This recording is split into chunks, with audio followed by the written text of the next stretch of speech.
El 18 de marzo de 1890, un anciano de 75 años recibió una carta. Una sola carta. Durante 30 años había dirigido 3 guerras, 2 emperadores y toda la política europea. Había creado el imperio alemán a partir de principados dispersos, inventado el seguro social antes que nadie en el planeta, redibujado el mapa de Europa y sostenido en sus manos los hilos invisibles que conectaban entre sí a todas las grandes potencias. Y entonces un Kaiser de 31 años, que hasta ayer jugaba con soldaditos de plomo, lo despidió con una carta.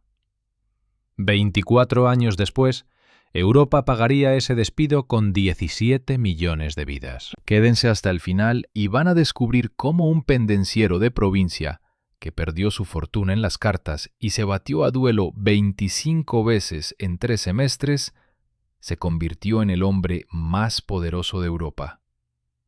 ¿Por qué Bismarck editó un solo telegrama y eso provocó toda una guerra? ¿Y qué fue exactamente lo que predijo en su finca, que se cumplió con una precisión escalofriante 24 años después? Para entender a Bismarck hay que entender de dónde vino. Y no solo de dónde, sino de qué choque de mundos. El 1 de abril de 1815, 2 meses y medio antes de Waterloo, en la finca de Schönhausen, al oeste de Berlín, nació Otto Eduard Leopold von Bismarck-Schönhausen. El padre, Ferdinand, era un típico Junker prusiano, un terrateniente rural, dueño de tierras, hombre simple y conservador hasta la médula. Los Junkers eran la pequeña nobleza terrateniente de Prusia, no aristócratas brillantes ni cortesanos empolvados. Propietarios de tierras que montaban a caballo, cazaban patos y creían que el poder real venía de Dios y el parlamento venía del diablo. Duros, obstinados, directos. La madre, Wilhelmine Mencken, provenía de un mundo completamente diferente. Una familia de burgueses urbanos educados, cosmopolitismo, idiomas extranjeros, ideales de la Ilustración, cultura de salón. El padre de Wilhelmine había servido en el gabinete de Federico el Grande. Eran personas que leían a Voltaire, no el libro de oraciones. Ese extraño cóctel genético resultaría decisivo. Del padre, Otto heredó una voluntad de hierro y un profundo desprecio por los soñadores liberales. De la madre, obtuvo lo que ningún otro Junker de Prusia poseía: inteligencia, agudeza, la capacidad de ver 3 jugadas adelante. Y algo más increíblemente importante: los idiomas. Bismarck hablaba con fluidez alemán, francés, inglés, italiano, polaco y ruso. 6 idiomas. Para un terrateniente de provincia, esto era algo inaudito. Y para un futuro diplomático, invaluable. Pero en su juventud, nada indicaba al futuro genio. Absolutamente nada. Incluso todo lo contrario. En 1832, el joven Otto, de 17 años, ingresó en la Facultad de Derecho de la Universidad de Gotinga, y en lugar de estudiar, desplegó una auténtica campaña de autodestrucción. Se unió a la Corps Hannovera, una corporación aristocrática de duelo. En 3 semestres se batió a duelo 25 veces y ganó casi todos. Tenía talento para la espada, mano rápida y una ausencia total de miedo. Bebía con un derroche que impresionaba incluso a sus compañeros de borracheras. Jugaba a las cartas y perdía. Arrojaba botellas de vino vacías desde la ventana del dormitorio contra los faroles hasta que la administración lo expulsó de la residencia. Lo reubicaron en una antigua torre de la muralla de la ciudad. Esa torre luego se conocería como la casita de Bismarck, el Bismarckhausen, y la convertirían en atracción turística. Su compañero de estudios estadounidense, John Lothrop Motley, futuro historiador y embajador, lo describió más tarde en una novela como un excéntrico temerario y deslumbrante, con un encanto sorprendente y una mente peligrosa. Motley vio lo que otros no veían. Detrás de las travesuras de borracho se escondía un intelecto que se aburría. Después vino a la Universidad de Berlín, donde Bismarck estudió 2 años más sin mayor entusiasmo. Luego, el servicio burocrático en Aquisgrán y Potsdam, que detestó.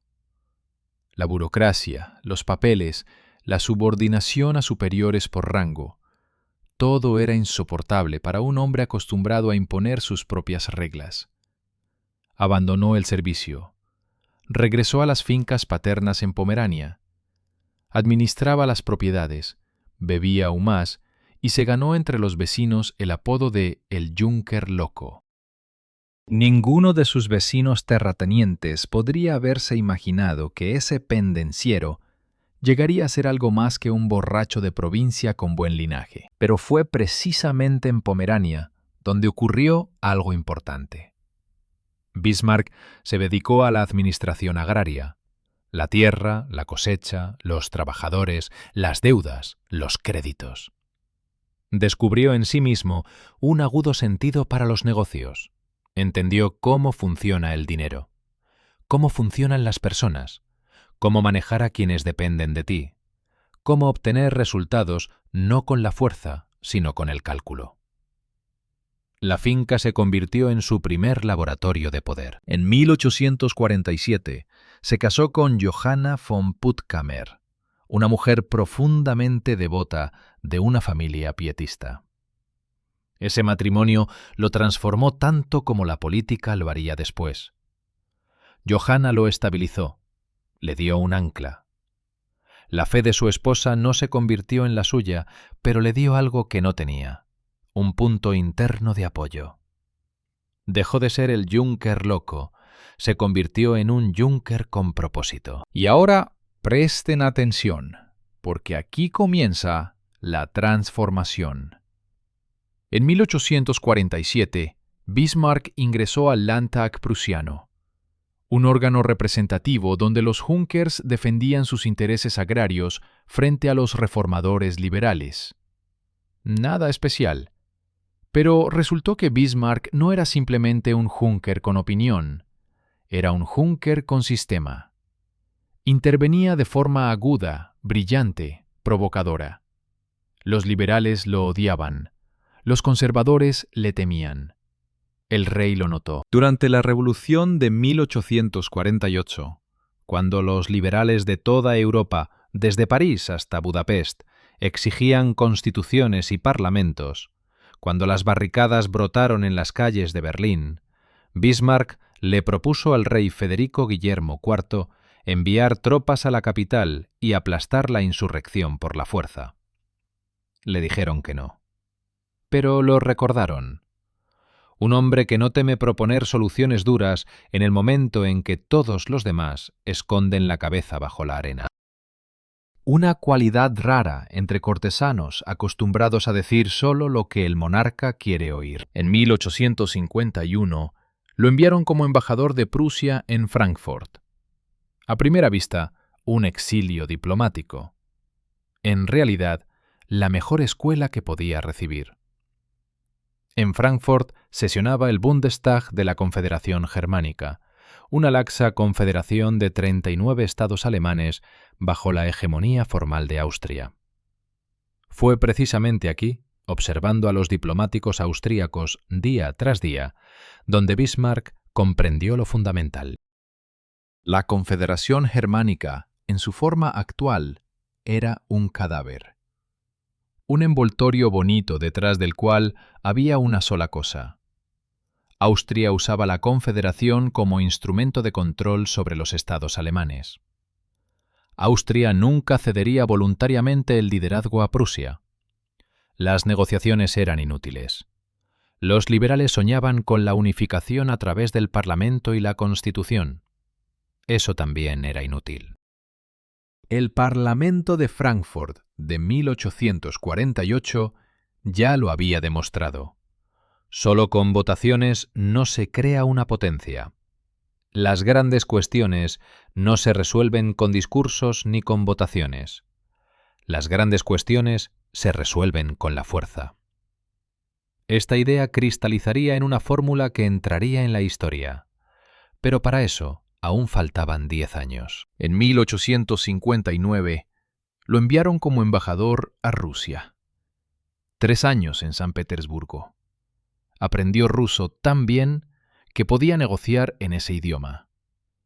Comprendió el sistema de poder ruso, vio cómo funciona una monarquía absoluta sin restricciones parlamentarias.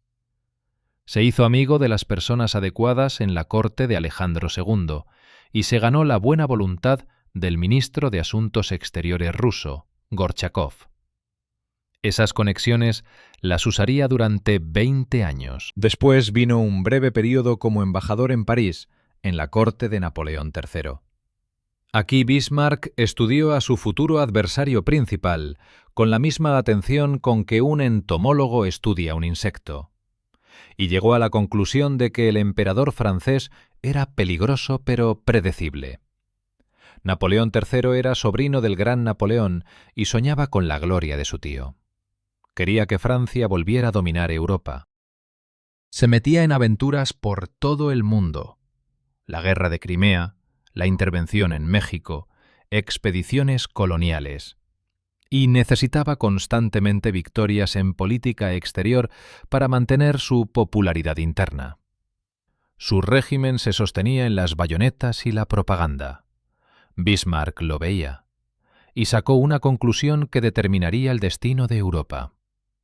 La vanidad hace predecible a un hombre, y un enemigo predecible es el mejor enemigo. Sabes a qué reaccionará, sabes qué anzuelo lanzarle.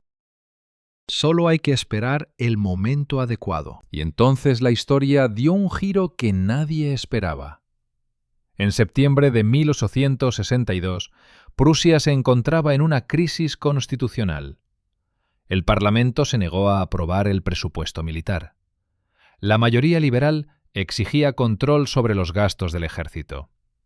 El rey Guillermo I estaba desesperado. La reforma militar que consideraba la obra de su vida se había estancado. Pensaba seriamente en abdicar. Y entonces le propusieron un último recurso: nombrar ministro-presidente a aquel extraño Junker loco de Schönhausen, un hombre sin experiencia en la administración del Estado, un hombre al que muchos en la corte consideraban un aventurero peligroso. Guillermo aceptó. No tenía otra salida. El 30 de septiembre de 1862, Bismarck pronunció un discurso ante la Comisión Presupuestaria del Parlamento prusiano. Fue breve, pero una frase lo cambió todo. Dijo: «Las grandes cuestiones de nuestro tiempo no se resuelven con discursos ni con votaciones mayoritarias. Ese fue el gran error de 1848 y 49, sino con hierro y sangre». Eisen und Blut, hierro y sangre. Los periódicos invirtieron las palabras, y la frase pasó a la historia para siempre como sangre y hierro, Blut und Eisen. Sonaba más terrible. Los periodistas siempre saben cómo hacerlo sonar mejor. No era retórica vacía. Era un programa de acción declarado en voz alta ante el Parlamento, a puertas abiertas. Bismarck no solo dijo que haría la guerra, dijo que el Parlamento no tenía derecho a impedírselo. Los liberales se horrorizaron. Los periódicos europeos escribieron sobre un maníaco al timón de Prusia. Pero Bismarck sabía: las palabras se olvidan, los resultados no. Y el Parlamento no se interpuso. Bismarck simplemente lo ignoró. Recaudó impuestos sin aprobación presupuestaria. Reorganizó el ejército sin autorización parlamentaria. Era ilegal. Pero Bismarck partía de un principio simple: a los vencedores no se les juzga. Si lograba resultados, el Parlamento aprobaría todo retroactivamente. Y tuvo razón. Ahora necesitaba guerras. Y aquí se revela lo que hace a Bismarck único entre todos los estadistas del siglo XIX. No simplemente hacía la guerra, diseñaba guerras. 3 guerras, 3 golpes calculados con precisión, cada uno de los cuales resolvía una tarea estratégica concreta en el camino hacia una Alemania unificada bajo la bandera prusiana. Ninguna fue accidental, ninguna fue impulsiva. Cada una se preparó durante años. Cada una comenzó de manera que el enemigo pareciera el agresor y Prusia la víctima. Cada una terminó exactamente cuando el objetivo se había alcanzado. Ni antes ni después. Primera Guerra, 1864. Dinamarca. El pretexto formal: los ducados de Schleswig y Holstein. Estos 2 ducados mantenían complicadas relaciones jurídicas con la corona danesa. Cuando Dinamarca intentó incorporar Schleswig al reino, la opinión pública alemana se indignó. En los ducados vivían alemanes. Un pretexto perfecto para la guerra. Pero el objetivo real de Bismarck era mucho más astuto. Invitó a Austria a pelear junto a Prusia. Fue una jugada genial con doble fondo. Primero, Austria no podía oponerse a Prusia ni criticar la agresión prusiana, si ella misma combatía del lado de Prusia. Segundo, una victoria conjunta crea un territorio compartido que hay que dividir, y la división inevitablemente conduce al conflicto. Bismarck creó una trampa en la que Austria entró con entusiasmo. Extendía la mano a un socio, sabiendo perfectamente que en 2 años le clavaría un cuchillo en esa misma mano. La guerra fue corta. Los ejércitos prusiano y austríaco aplastaron a la pequeña Dinamarca en unos meses. Las grandes potencias no intervinieron. Bismarck se había encargado de antemano de que nadie quisiera pelear por 2 ducados. Resultado: Schleswig pasó a la administración de Prusia, Holstein a la de Austria. 2 grandes potencias administrando conjuntamente 2 pequeños territorios. Receta para el conflicto. La bomba estaba armada. El reloj corría. Segunda Guerra, 1866. Austria. La cuestión de la administración de Holstein se convirtió exactamente en el pretexto que Bismarck había preparado 2 años antes. Acusó a Austria de violar los acuerdos sobre Holstein, pero antes de golpear, hizo 3 cosas que lo revelan como un ajedrecista. Primero, selló una alianza con Italia, que quería arrebatarle Venecia a Austria. Ahora Austria se veía obligada a combatir en 2 frentes. Segundo, neutralizó a Francia con promesas secretas de compensaciones territoriales que nunca pensó cumplir. Tercero, neutralizó a Rusia usando la amistad y las conexiones que había forjado en San Petersburgo 10 años antes. Cada potencial aliado de Austria fue neutralizado o atraído al lado de Prusia. Austria quedó sola, o mejor dicho, con un puñado de pequeños estados alemanes que no podían cambiar nada. Y entonces, el ejército prusiano, rearmado con fusiles de aguja Dreyse que se cargaban por la recámara en lugar de por la boca del cañón, aniquiló a los austríacos en la batalla de Königgrätz el 3 de julio. Los soldados austríacos, que recargaban sus viejos mosquetes de pie, fueron diezmados por los prusianos, que disparaban tumbados y recargaban 3 veces más rápido. La tecnología lo decidió todo. La guerra duró 7 semanas. 7 semanas y 400 años de hegemonía austríaca en los asuntos germánicos terminaron. Los periódicos la bautizaron como la Guerra de las 7 semanas, pero esto es lo que distingue a Bismarck de un vencedor ordinario. No humilló a Austria. Insistió en una paz moderada, aunque los generales prusianos y el propio rey querían marchar sobre Viena. Sin pérdidas territoriales para Austria, sin indemnizaciones, sin humillación. Bismarck no quería destruir a Austria, quería expulsarla de los asuntos alemanes y convertirla en un futuro aliado. Su lógica era fría e impecable. No aplastes al enemigo hasta el final, déjale una salida, y se convertirá en tu socio por gratitud. 12 años después, Austria-Hungría se convirtió efectivamente en el principal aliado de Alemania. La Confederación de Alemania del Norte, con 22 estados bajo la hegemonía prusiana, estaba creada. Pero los estados del sur, Baviera, Württemberg, Baden, permanecían fuera, católicos, independientes, mirando con recelo a la Prusia protestante.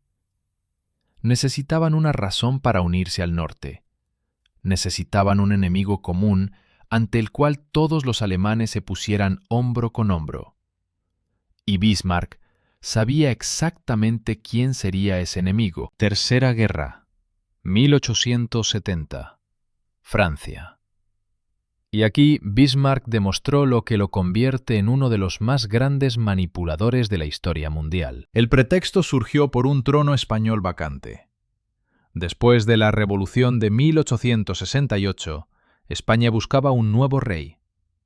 El príncipe prusiano Leopoldo, de la rama Hohenzollern-Sigmaringen, fue propuesto como candidato. Francia estalló de indignación. Un Hohenzollern en el trono español significaba que Francia quedaría rodeada por la influencia prusiana. Bajo la presión de París, Leopoldo retiró su candidatura. Parecía que la crisis se había resuelto, pero Napoleón III cometió el error que Bismarck estaba esperando.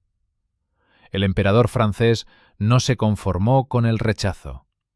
Exigió que el rey prusiano, Guillermo, diera una garantía escrita de que ningún Hohenzollern volvería a aspirar jamás al trono español. Era una exigencia excesiva. Guillermo rehusó cortés pero firmemente al embajador francés Benedetti durante un encuentro en el balneario de Bad Ems y envió a su canciller un despacho describiendo la conversación. Bismarck recibió el telegrama y lo editó. No añadió ni una sola palabra falsa, no inventó nada. Simplemente eliminó los matices, las frases suavizantes, los giros diplomáticos. En el original, la conversación era cortés. Las partes se habían separado sin conflicto. En la versión de Bismarck, parecía que Guillermo había cortado brusca y ostentosamente al embajador francés, y que el embajador se había comportado de forma insolente, descortés y exigente. Bismarck publicó esta versión editada, el despacho de Ems, en la prensa, y la distribuyó a todas las embajadas extranjeras esa misma noche. El efecto fue instantáneo. Los franceses vieron una ofensa a su embajador y a su nación. Los alemanes vieron una ofensa a su rey. Ambos lados se enfurecieron. Los periódicos parisinos exigían la guerra. Los periódicos berlineses exigían la guerra. Y nadie sabía que a ambos lados los había enfurecido un solo hombre sentado en una mesa con un lápiz. El 19 de julio de 1870, Francia declaró la guerra a Prusia. Francia, no Prusia. El agresor a los ojos de toda Europa era Francia, y los estados del sur de Alemania, al ver que Francia atacaba a los alemanes, se pusieron inmediatamente del lado de Prusia. Baviera, Württemberg, Baden, todos acudieron. Un fervor nacional, una furia patriótica, la unión ante el enemigo externo. Exactamente lo que Bismarck necesitaba, exactamente para lo que había irritado el telegrama. El ejército prusiano y alemán aplastó a los franceses con una velocidad increíble. El ejército francés, considerado uno de los mejores de Europa, resultó no estar preparado. La movilización fue caótica, el mando disperso. Las tropas alemanas coordinaron la ofensiva por telégrafo y ferrocarril, usando una logística que Bismarck había ayudado a construir durante años. El 2 de septiembre de 1870, Napoleón III se rindió personalmente en Sedán, junto con 144.000 soldados. Fue el fin del Segundo Imperio francés. El 18 de enero de 1871, en la Galería de los Espejos del Palacio de Versalles, en el corazón mismo de la Francia vencida, se proclamó el Imperio alemán. El lugar no fue elegido al azar. La Galería de los Espejos era el símbolo de la grandeza de Luis XIV, símbolo del dominio francés en Europa. Proclamar el nacimiento de Alemania precisamente allí significaba humillar a Francia en su propio territorio, en su lugar sagrado. Fue cruel, fue efectivo, fue puro estilo Bismarck.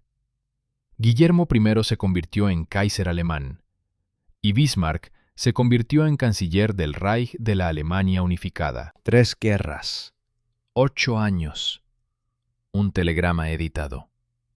Y el mapa de Europa, que no había cambiado desde el Congreso de Viena de 1815, fue redibujado para siempre. En medio del continente surgió una nueva superpotencia que 10 años antes no existía. Y no la creó un general, ni un revolucionario, ni un movimiento popular. La creó un funcionario con pluma y tinta. Pero esto es lo que distingue a Bismarck de todos los demás conquistadores de la historia. Sabía cuándo detenerse. Suena sencillo, pero piensen en cuántos gobernantes en la historia carecieron precisamente de esa capacidad. Alejandro Magno no se detuvo hasta llegar a la India. Napoleón no se detuvo hasta llegar a Moscú. Hitler no se detuvo en absoluto. La capacidad de detenerse no es debilidad, es la forma más elevada de inteligencia estratégica. Y Bismarck la poseía en plenitud. Después de 1871, Bismarck no inició ni una sola guerra. Ni una. El hombre que unificó Alemania con sangre y hierro dedicó los siguientes 19 años a una sola tarea: preservar la paz. No porque se hubiera vuelto pacifista o moralista, no se volvió más bondadoso ni se enamoró de la humanidad. Porque comprendió con su razón fría: Alemania había obtenido todo lo que necesitaba. Se había convertido en la potencia más poderosa del continente. La economía de más rápido crecimiento. El ejército más fuerte. Cualquier nueva guerra era un riesgo de perder lo conquistado. Cada nuevo conflicto era una oportunidad para que los enemigos se unieran en su contra. Alemania estaba satisfecha. Bismarck pronunció una frase que todo gobernante en la historia debería grabarse en la pared: somos una nación satisfecha. Y aquí comienza su obra maestra más grande: el sistema de alianzas.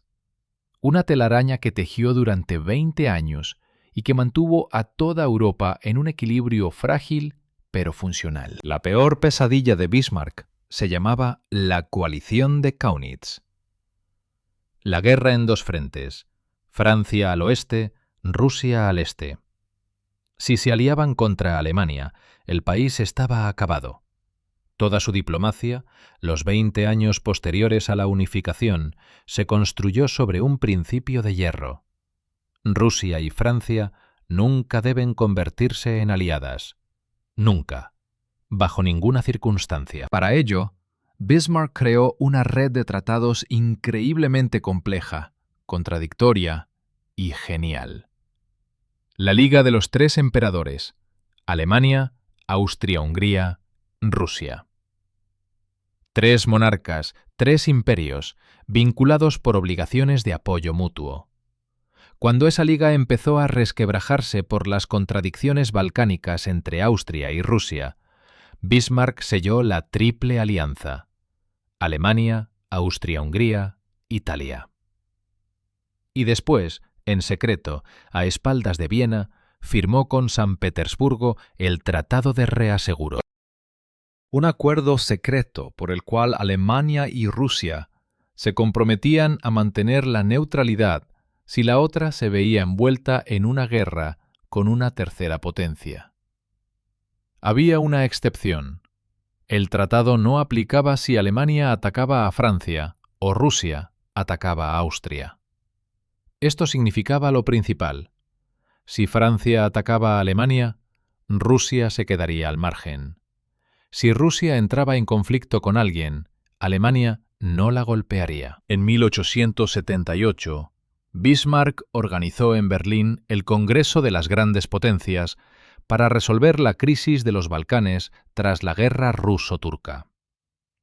Rusia había aplastado a Turquía y quería redibujar los Balcanes. Gran Bretaña y Austria-Hungría estaban horrorizadas por el fortalecimiento ruso. La guerra entre las grandes potencias parecía inevitable. Bismarck se definió como intermediario honesto, Ehrlicher Makler. No era honesto, pero era eficaz. Preservó la paz recortando las conquistas rusas, tranquilizando a los británicos y sin ofender a Viena. Rusia quedó descontenta, pero no tanto como para romper relaciones con Berlín. Eso era exactamente lo que Bismarck buscaba. Todo en equilibrio. Todos un poco insatisfechos, pero nadie tan insatisfecho como para ir a la guerra. Bismarck hacía malabares con Europa, como un artista de circo con antorchas encendidas. Cada antorcha podía caer e incendiarlo todo. Pero no caían, porque el malabarista no se distraía ni un segundo. Y simultáneamente con el ajedrez diplomático, Bismarck libraba dos guerras internas que muestran su método en toda su dimensión. Primera guerra interna, el Kulturkampf. La lucha por la cultura. Así llamaron al conflicto de Bismarck con la Iglesia Católica. Desde 1871 hasta 1878, Bismarck hizo aprobar por el Reichstag y el Landtag prusiano 22 leyes dirigidas contra el clero católico. Se disolvieron los jesuitas. Las escuelas religiosas fueron sometidas a inspección estatal. Se prohibió a los sacerdotes expresar opiniones políticas desde el púlpito. Se rompió el contacto diplomático con el Vaticano. 185 sacerdotes terminaron en prisión, entre ellos el arzobispo Mieczysław Leduchowski, primado de Polonia. Cientos de sacerdotes partieron al exilio. 150 editores de periódicos católicos fueron arrestados y 20 periódicos confiscados. El objetivo era claro. Bismarck veía una amenaza en el poder papal sobre los católicos alemanes, especialmente después de la adopción del dogma de la infalibilidad papal en 1870. El partido del centro católico ganaba fuerza y podía convertirse en una oposición incontrolable. Bismarck quería aplastarlo. Pero hacia 1878 comprendió que había perdido. El Kulturkampf no debilitó a los católicos, los unió. Las persecuciones los convirtieron en mártires. El partido del centro se fortaleció aún más. Bismarck se retiró. Derogó gradualmente la mayoría de las leyes anticatólicas e incluso restableció relaciones con el nuevo papa. Podía reconocer errores y cambiar de rumbo. Esa es otra cualidad que distingue al genio del obstinado. Segunda Guerra Interna. Los socialistas. En 1878, usando como pretexto dos atentados contra el Kaiser Guillermo, Bismarck hizo aprobar por el Reichstag la ley contra los socialistas. Su nombre oficial, Ley contra las tendencias peligrosas de la socialdemocracia. Se prohibieron las organizaciones socialdemócratas y comunistas, los sindicatos, los periódicos, las reuniones y los actos públicos. 330 organizaciones obreras fueron disueltas durante los 12 años de vigencia de la ley.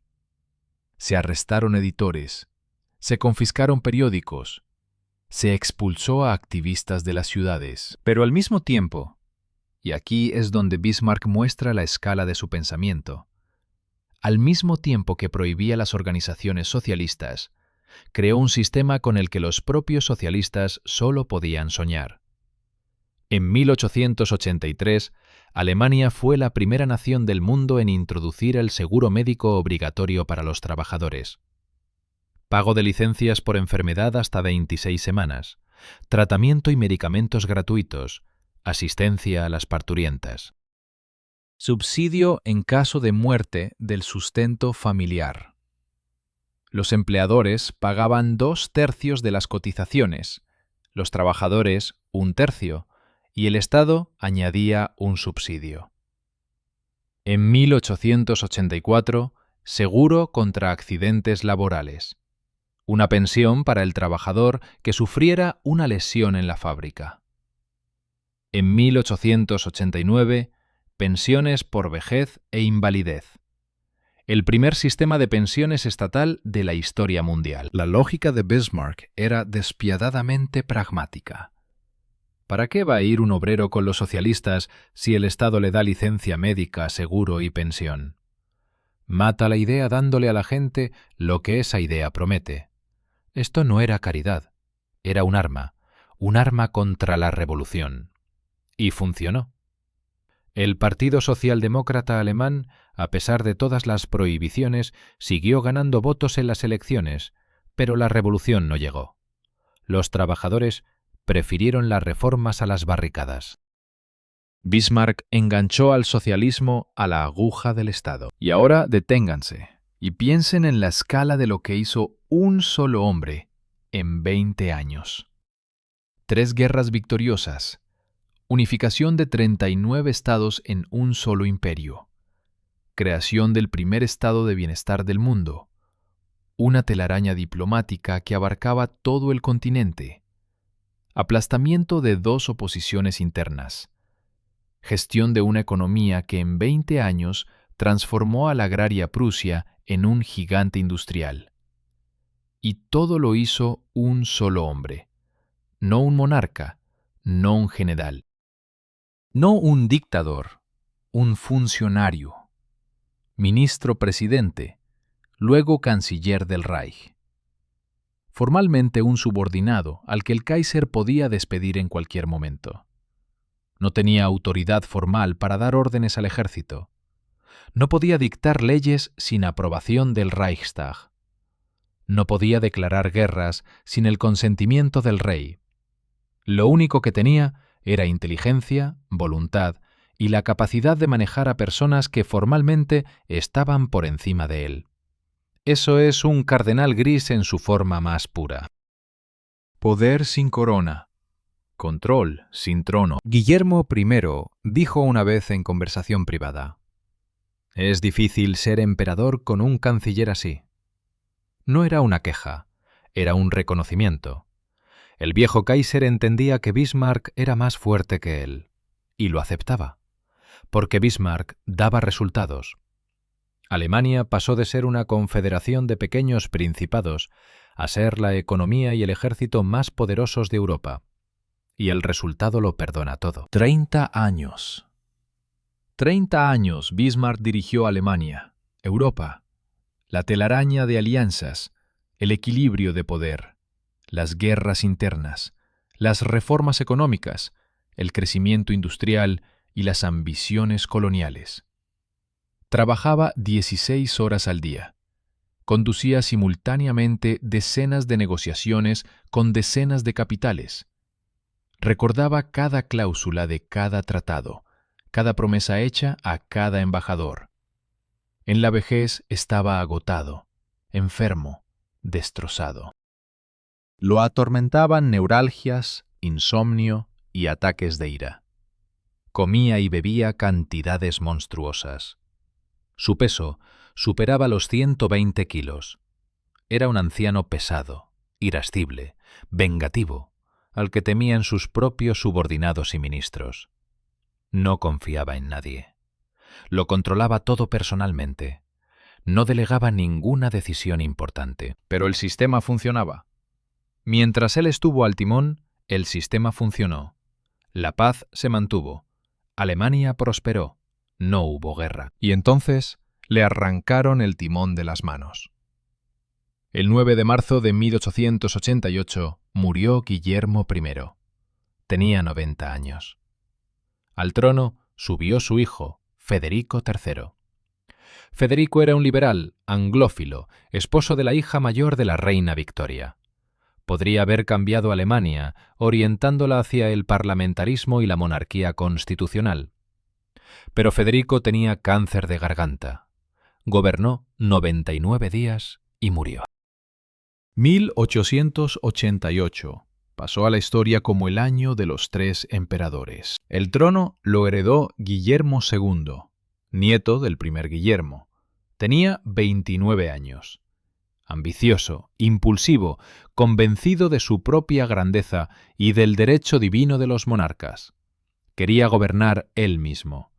No quería ser la sombra de un canciller, y no entendía en absoluto el sistema que Bismarck había construido durante 30 años.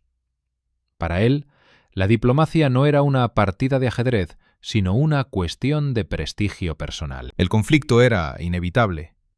Y fue un conflicto de 2 épocas. Bismarck quería mantener la ley antisocialista, Guillermo quería derogarla y aplicar su propia política social para parecer un Kaiser del pueblo. Bismarck quería seguir dirigiendo la política exterior en solitario, porque solo él entendía cómo funcionaba el sistema.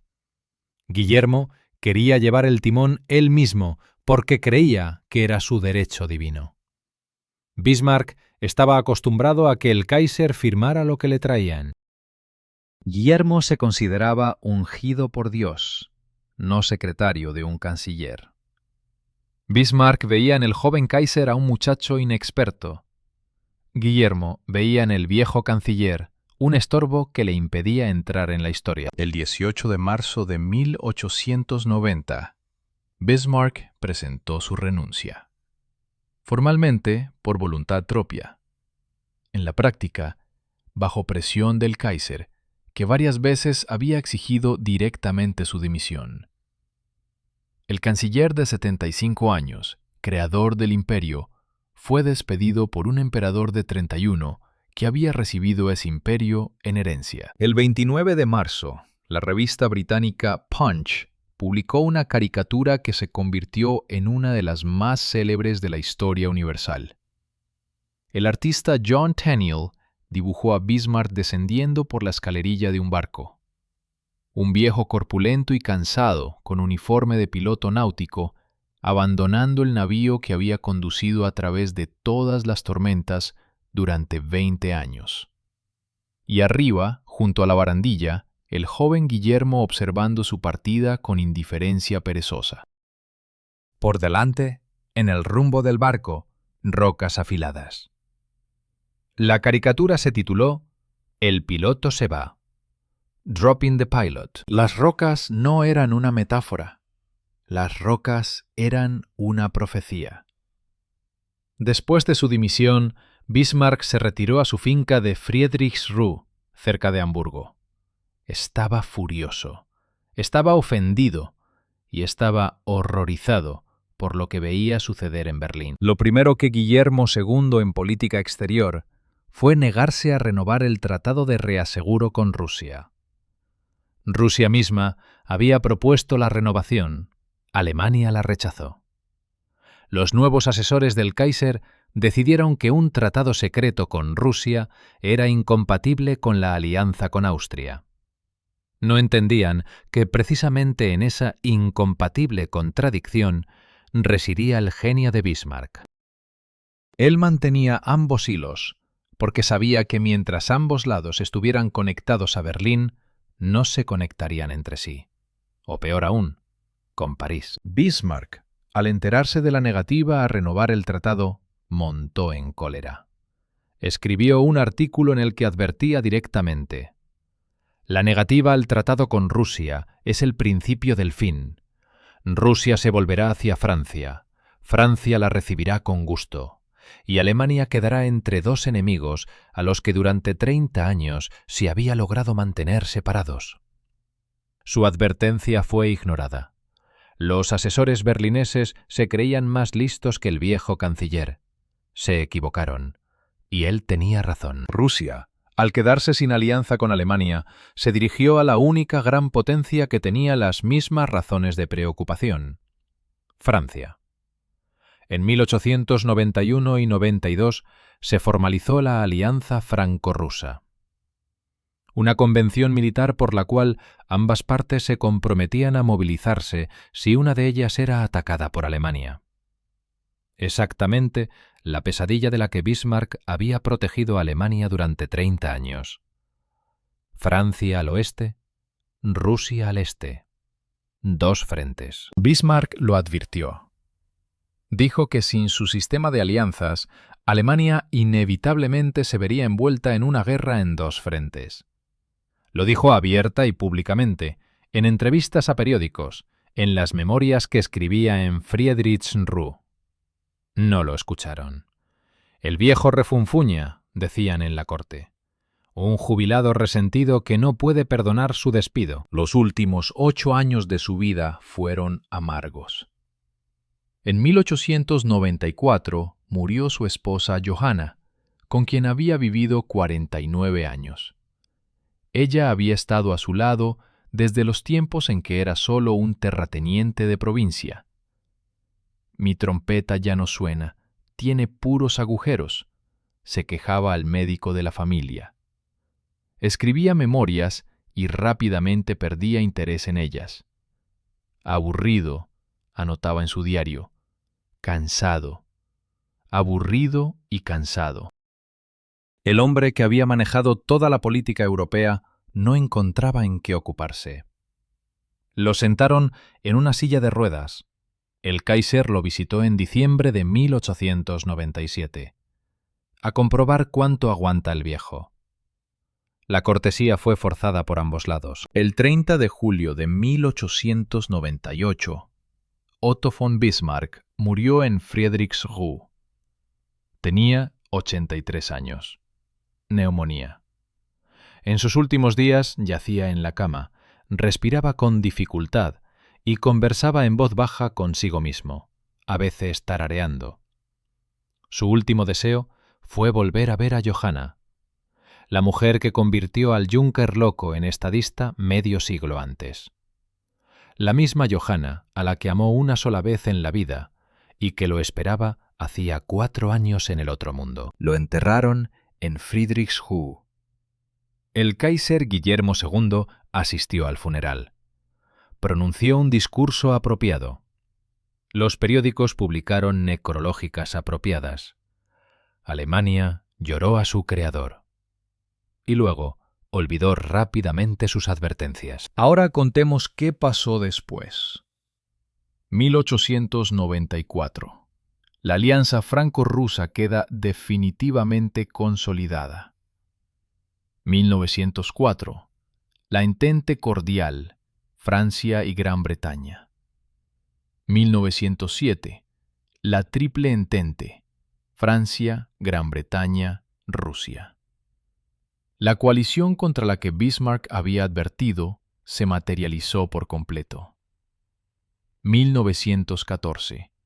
Un disparo en Sarajevo, una reacción en cadena de movilizaciones y Alemania lucha simultáneamente al oeste y al este. Exactamente el escenario que Bismarck había previsto. Exactamente la pesadilla de la que protegió al país durante 30 años. 17 millones de muertos. 4 imperios derrumbados. El mundo que Bismarck había construido fue borrado de la faz de la tierra en 4 años. El sistema de alianzas de Bismarck no era perfecto. Era complejo, contradictorio, a veces hipócrita. El Tratado de Reaseguro con Rusia contradecía el espíritu de la Triple Alianza con Austria. Bismarck prometía a diferentes países cosas mutuamente excluyentes y mantenía unos tratados en secreto frente a los participantes de otros. Pero el sistema funcionaba porque detrás de él había un hombre que comprendía cada hilo y sabía cuál tensar en cada momento.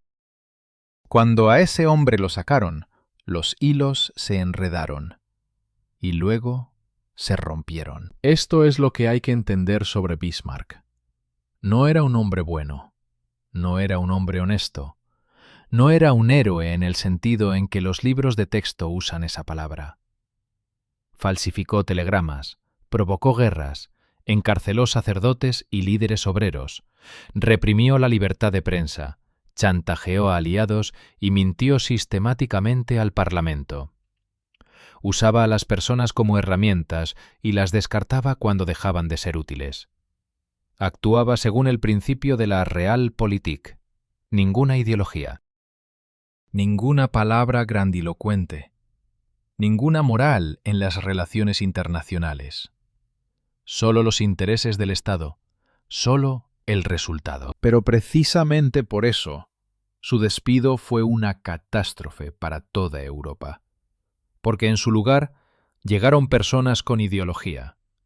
Guillermo II creía en el derecho divino de los monarcas y en que Alemania merecía un lugar bajo el sol. Sus almirantes, sobre todo von Tirpitz, creían en el poderío naval mundial e iniciaron una carrera armamentista con Gran Bretaña, algo que Bismarck jamás habría permitido. Sus generales creían en el Plan Schlieffen, en un golpe relámpago a través de la neutral Bélgica, que destruiría Francia en 6 semanas antes de que Rusia pudiera movilizarse. Todos creían en sus hermosos planes, y Bismarck no creía en nada excepto en el equilibrio de poder. Y el equilibrio funcionaba mejor que la fe, porque el equilibrio está basado en la realidad, y la fe está basada en la esperanza, y cuando la esperanza no se cumple, el precio se paga con sangre. La ciencia política moderna lo llama la paradoja del líder insustituible. Cuando una sola persona crea un sistema que se sostiene en sus conexiones personales, su autoridad personal y su comprensión personal de los mecanismos, ese sistema inevitablemente se derrumba cuando sacan a esa persona. Bismarck no creó instituciones que pudieran sobrevivir a su partida, no preparó un sucesor, no transmitió sus conocimientos.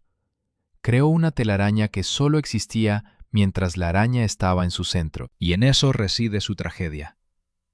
Fue demasiado bueno, demasiado insustituible, y precisamente por eso su partida lo destruyó todo. Miren cualquier organización moderna donde una sola persona toma todas las decisiones clave. Una empresa, un Estado, una corporación, un imperio.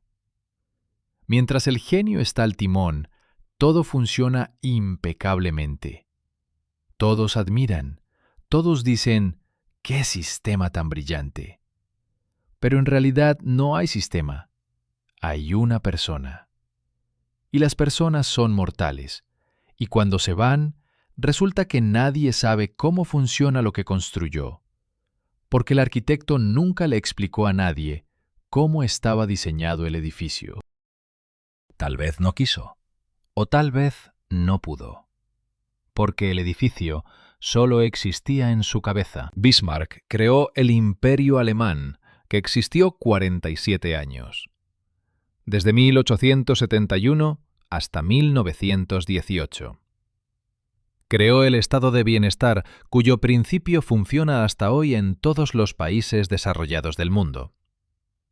Cada vez que un ciudadano de Alemania, Francia o cualquier otro país europeo va al médico con seguro, cobra una pensión o recibe un día de enfermedad pagado, está usando un sistema inventado por un Junker prusiano con neuralgias, insomnio y mal carácter. Creó la Realpolitik como doctrina práctica de las relaciones internacionales. Un enfoque en el que no hay amigos ni enemigos permanentes, solo intereses permanentes. No hay bien ni mal, solo lo conveniente y lo inconveniente. No hay principios, solo resultados. Este enfoque lo sobrevivió por 1 siglo y medio y no tiene intención de irse. Cada vez que un político contemporáneo dice «Nuestro país no tiene aliados, nuestro país tiene intereses», está citando a Bismarck, lo sepa o no. Cada vez que un diplomático cambia de aliado por conveniencia, repite un método inventado en Berlín en los años 1860. Pero no creó lo principal. No creó un sistema que sobreviviera a su propia ausencia. Un mecanismo que funcionara sin mecánico. Una máquina que no necesitara maquinista. Y en eso reside su mayor fracaso. El genio que construyó un imperio no pudo construir la continuidad. No dejó una escuela tras de sí. No formó discípulos. No escribió un manual de operación para su propio sistema. Fue un cardenal gris tan absoluto que cuando sacaron al cardenal, el sistema olvidó cómo funcionar. O más exactamente, resultó que sin el cardenal no había ningún sistema. Solo había su voluntad, su inteligencia y sus contactos. El 30 de julio de 1898, en la finca de Friedrichsruh, cerca de Hamburgo, murió un anciano de 83 años que alguna vez arrojaba botellas por la ventana y se batía en duelo 25 veces en 3 semestres. 16 años después, Europa entró en la guerra que él había previsto. 20 años después, el imperio que él creó dejó de existir, y los principios que sembró, el seguro social, la realpolitik, el equilibrio de poder, siguen vivos hasta hoy. Y vivirán más que cualquier imperio. Suscríbanse al canal La Sombra del Trono. De lo contrario, una noche les llegará La valija diplomática de Bismarck. 200 páginas de tratados secretos en alemán antiguo, y cada uno contradice al anterior. Empezarán a leerlos, se confundirán, accidentalmente le declararán la guerra a Luxemburgo y perderán Alsacia. El mensajero no se irá hasta que firmen las 200 páginas. Y mientras las descifran, escriban en los comentarios: ¿creen que Bismarck habría podido evitar la Primera Guerra Mundial si hubiera seguido en el poder? ¿O era inevitable?